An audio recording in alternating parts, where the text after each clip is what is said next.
Sejam todos bem-vindos ao canal Estudos da Doutrina Espírita. Eu sou Moisés Santos e estamos estudando juntos os princípios doutrinários do surgimento do Espiritismo, da abordagem de Allan Kardec perante os ensinos dados pelos mensageiros de Jesus, que compõem a falange Espírito da Verdade, e que vem nos trazer um conjunto doutrinário esboçando as minudências da vida do mundo espiritual, dos recursos doutrinários que nos ensinam a entender os ensinamentos de Jesus. Então, os próprios mensageiros de Jesus trouxeram, através da mediunidade, os recursos desses entendimentos. Estamos abordando a introdução do Livro dos Espíritos. Acompanhe comigo. Introdução número 11. Esquisito é, acrescentam, que só se fale dos espíritos de personagens conhecidas e perguntam por que são eles os únicos a se manifestarem.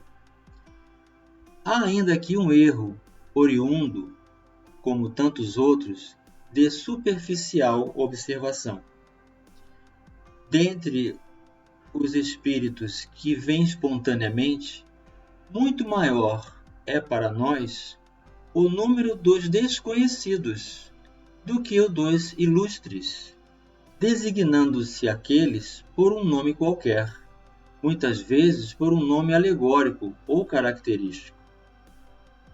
Quanto aos que se evocam, desde que não se trate de parente ou amigo, é muito natural nos dirijamos aos que conhecemos, de preferência a chamar pelos que nos são desconhecidos.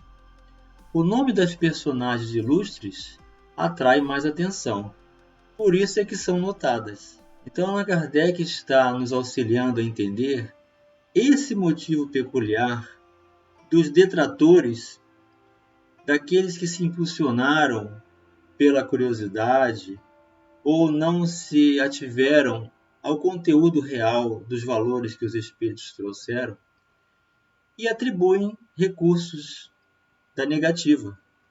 Então, ao afirmar que os comunicantes são apenas ilustres, na verdade não participou de nenhum trabalho, não sabe do conteúdo, porque Allan Kardec já deixou bem claro que o mundo espiritual é formado por diversos níveis de caracteres, de conhecimentos, de experiências, de níveis de intelectualidade e, portanto, de condições culturais, sociais diferentes. São as pessoas que estavam no mundo físico e agora estão desenfaixadas desse mesmo corpo físico nas propriedades da expansão da vida verdadeira que é de espírito. Então, é certo que muitos curiosos até hoje ainda buscam as casas espíritas para observarem os fenômenos, para entrar em contato com os espíritos, ou buscam o espiritismo nessa perspectiva exclusiva de saber o que aconteceu com o seu parente, com o seu amigo que desencarnou. Este não é o principal objetivo do espiritismo. É uma ferramenta que existe, mas não deve ser buscada por interesse antes do conjunto doutrinário que ela apresenta. Porque é o conteúdo doutrinário que é libertador, que é consolador, que nos fortalece e nos dá a condição de nós mesmos apresentarmos desenvolvimentos de autonomia para nós mesmos fazermos essas conexões através do comparecimento em sonho, quando nos encontramos com os nossos amigos desencarnados, com os nossos parentes que nos antecederam ao mundo espiritual. Então, o espírita que busca sinceramente os valores cristãos do conteúdo doutrinário apresentado pelos seus mensageiros, a falange do Espírito de Verdade, sob a égide de Jesus, este sim vai tirar proveito para ter em si mesmo os recursos favoráveis do seu crescimento moral. Ele continua: acham também singular que os espíritos dos homens eminentes acudam familiarmente ao nosso chamado e se ocupem, às vezes, com coisas insignificantes, comparadas com as de que cogitam durante a vida. Nada aí há de surpreendente para os que sabem que a autoridade ou a consideração de que tais homens gozaram neste mundo, nenhuma supremacia lhes dá no mundo espiritual. Ou seja, não existe modificação do padrão do conjunto de características normais da personalidade só porque o indivíduo saiu do mundo físico para o mundo espiritual. Ele é o mesmo. Não existe mudança, não existe superpoderes alcançados por valores que o misticismo, a ideia falsa do sobrenatural, aguça as imaginações de muitos. Nisto, os Espíritos confirmam essas palavras do Evangelho. Observe bem isso, você que está nos acompanhando. Os Espíritos confirmam palavras do Evangelho. Os grandes serão rebaixados e os pequenos serão elevados. Devendo esta sentença entender-se com relação à categoria em que cada um de nós se achará entre eles. É assim que aquele que foi primeiro na terra pode vir a ser lá um dos últimos. Aquele diante de quem curvávamos a cabeça pode, portanto, vir falar-nos como mais humilde operário, pois que deixou com a vida terrena toda a sua grandeza, e o mais poderoso monarca pode achar-se lá muito abaixo do último dos soldados. Então veja que uma coisa é a posição do indivíduo enquanto está no mundo físico. Pode ocupar um cargo social elevado, pode ter sido rico, pode ter poder de decisão perante muitos e responsabilidades elevadíssimas no campo social. Pode ter sido um rei, pode ter sido um presidente, pode ter sido um grande empresário, pode ter sido um ator muito famoso e, portanto, chamar muita atenção e ser destaque social.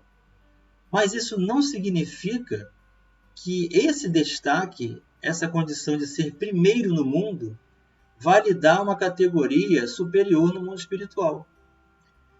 Porque o que determina a grandeza de espírito são as aquisições das virtudes, os tesouros dos céus que Jesus anunciou. O quanto nós aprendemos a nos desapegarmos das coisas, a vivermos com as coisas por necessidade e não por supérfluo. O quanto nós aprendemos a amar, o quanto aprendemos a renunciar, a viver pelo bem, a nos conectarmos de coração sincero e de boa vontade aos valores do Evangelho de Jesus. Esses valores é que determinam a humildade, a disposição para servir, para aprender a realizar o bem sem distinção, sem fazer do interesse particular e o quanto nos destituímos do próprio egoísmo. Então é por isso que alguém em destaque na Terra, ao desencarnar, pode até pedir auxílio ao seu subalterno, que foi aquela pessoa humilde, que serviu com alegria, que enquanto trabalhava, imaginava que estava cantando, que aprendeu a ouvir o canto dos pássaros, a beleza das flores, que o som das brisas o tocava intimamente e vivia arrebatado com satisfação por viver, com alegria de aprender a conviver, a tolerar, a sentir esses valores. Esses valores é que determinam o quanto nós temos de grau de superioridade no mundo espiritual. Então, o líder no mundo espiritual é o que mais amou, é o que mais serve, é o que mais esparge luz, é o que está mais próximo de Deus. E não alguém que tem um título na terra e que se destacou. Então, deixemos de lado toda a inveja, toda a insatisfação pelas diferenças sociais que são necessárias e são atributos normais dos processos de gênero de provas que todos vamos passar em tempos diferentes. Eis aí o cômputo da justiça divina, apresentando-nos as condições naturais de aprendizagem, de escola, como a Terra se apresenta para as nossas vidas. Então você que está nos acompanhando e desdobrando esse entendimento dos valores da doutrina, observe-se primeiro. Seja aquela pessoa que vai cobrar de si mesmo, primeiramente, antes de cobrar dos outros.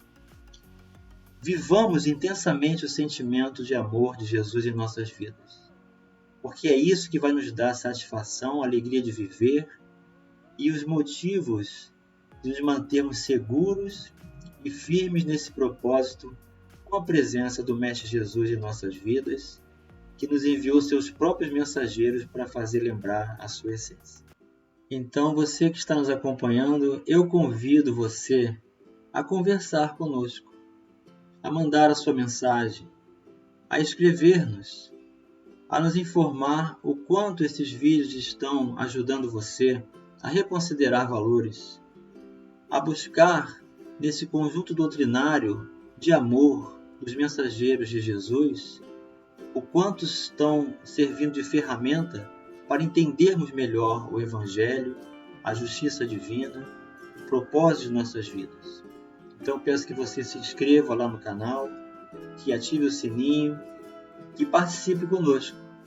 Mande um e-mail para logicaesentimento@gmail.com ou comente mesmo lá no bate-papo ou no chat do YouTube.